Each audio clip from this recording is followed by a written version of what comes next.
Assalamualaikum warahmatullahi wabarakatuh. Perkenalkan, nama saya Azra Firaya Aslamia dari Prodi Akuntansi Blended Plus dengan NIM 2025 011040.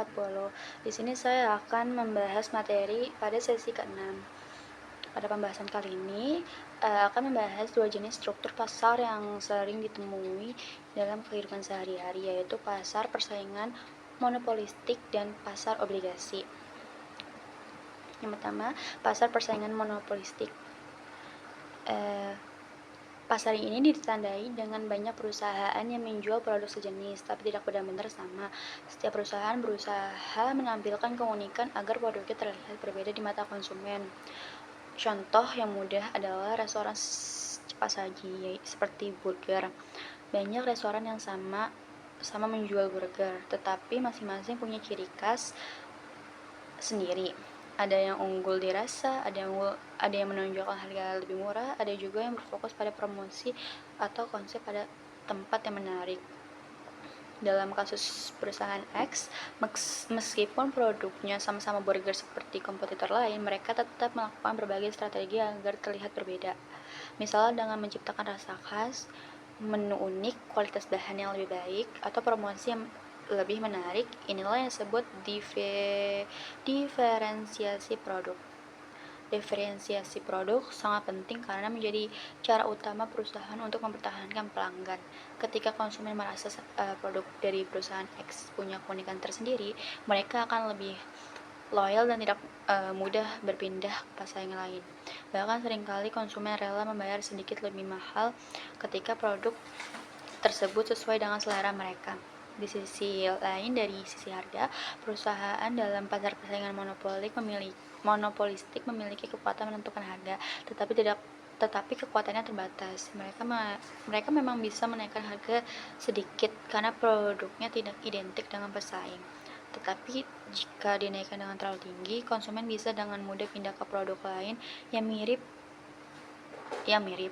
Inilah yang membedakan pasar ini dengan monopoli. Yang kedua ada pasar oligopoli.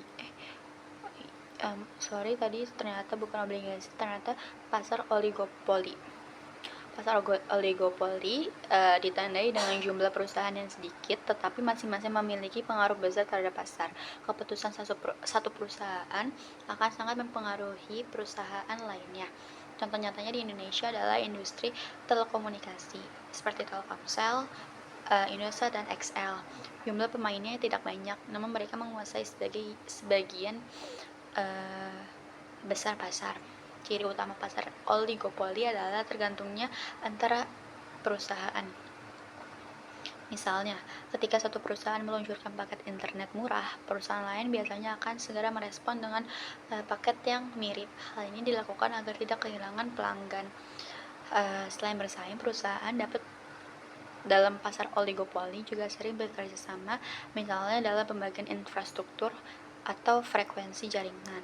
Kerjasama ini kadang menguntungkan konsumen karena jaringan menjadi lebih kuat dan stabil. Namun di sisi lain, kerjasama ini juga bisa mengarah pada kolusi, yaitu kesepakatan terselubung untuk menjaga harga tetap tinggi. Dampak kolusi bagi konsumen umumnya merugikan.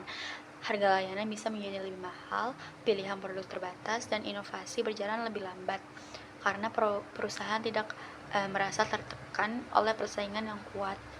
Salah satu hal yang penting dalam pasar oligopoli adalah hambatan masuk atau barrier to entry. Industri seperti telekomunikasi membutuhkan modal yang besar, infrastruktur yang mahal, dan teknologi yang tinggi. Hal ini membuat perusahaan baru sangat sulit untuk masuk ke dunia pasar tersebut, sehingga perusahaan lama bisa mempertahankan dominasinya. Selanjutnya, perbandingan persaingan monopolistik dan oligopoli. Jika dibandingkan, persaingan monopolistik lebih menekankan pada diferensiasi produk.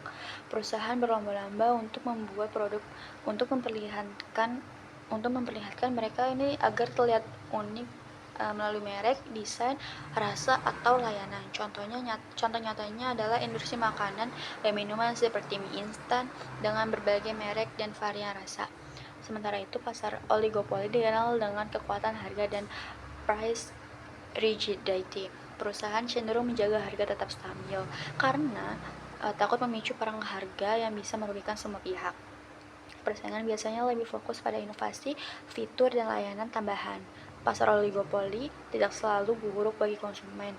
Dalam beberapa kasus, persaingan inovasi justru menghasilkan produk yang lebih canggih, seperti industri smartphone. Namun, jika terjadi kolusi, konsumen bisa dirugikan karena harga menjadi lebih tinggi dan pilihannya terbatas. Di Indonesia sendiri, kedua jenis pasar ini sama-sama dominan, tergantung sektor industrinya.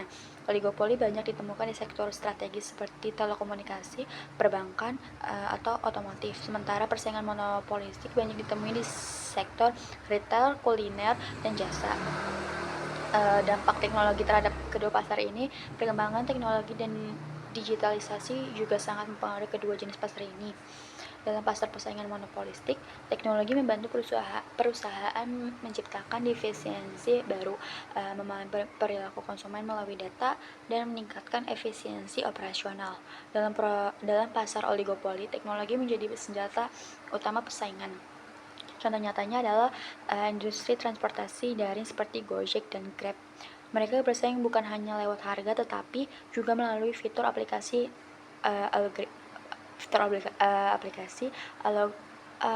algoritma, sistem pembayaran, dan layanan tambahan lainnya. Ke depan, teknologi seperti kecerdasan buatan atau yang bisa disebut dengan AI dan blockchain diperkirakan akan semakin memperkuat persaingan. AI bisa meningkatkan efisiensi dan personalisasi layanan. Sementara blockchain berpotensi meningkatkan transparansi dan keamanan transaksi. Sekian dari presentasi materi saya kali ini. Kurang lebihnya mohon maaf. Wassalamualaikum warahmatullahi wabarakatuh.